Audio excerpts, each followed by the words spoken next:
What are you doing? Yeah? That's how it's look when it's nighttime. Look at that.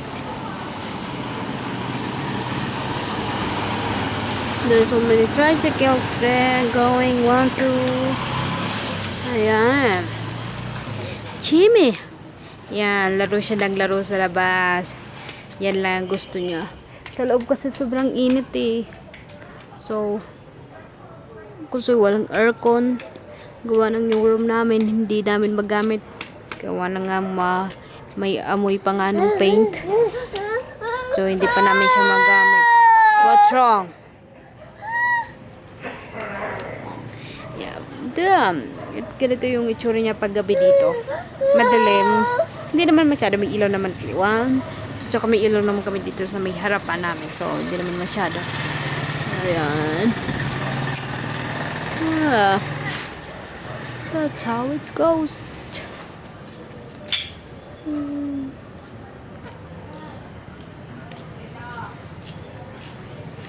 Busy siya.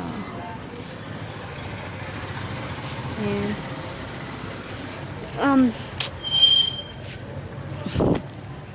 wala nga pala kami masyadong friends dito. Kahit yung mga neighbor namin, hindi namin masyadong kinakausap.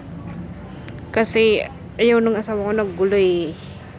So, parang para iwas na rin sa gulo, hindi kami nakikipag-usap. Pero meron yung sa harap, yan. At saka ito, yung kinakausap ko yung mga dito. Tsaka nandun. Yun doon. Yun lang yung mga kakwentuhan ko dito. Tapos, the rest is wala na siya. Kasi hindi ko naman sila kilala eh. Tsaka hindi rin ako lumalabas lagi. Gawa ng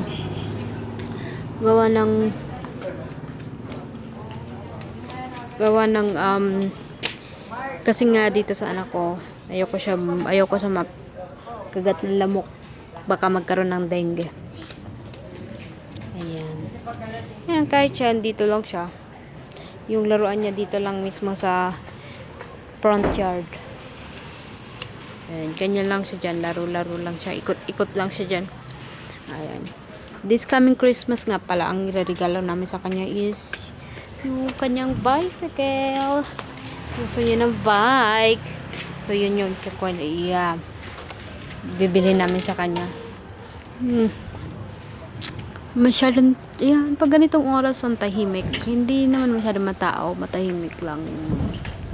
Wow, ang sarap ng hangin.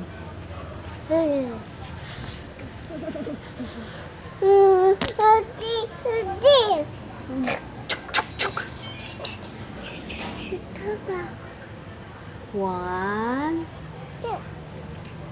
Oh, what are you doing to mommy? Oh no. You're so sweet. Jimmy, so sweet. Ay, nanggigil na si Bua.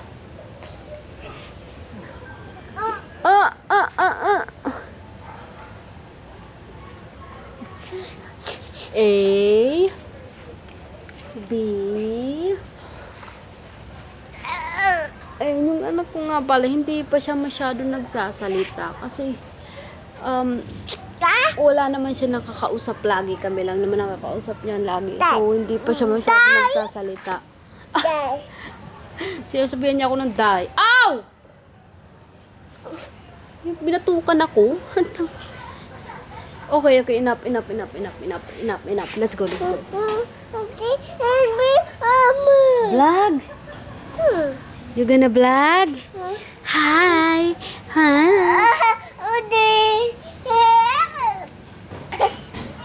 Okay, come on down. One.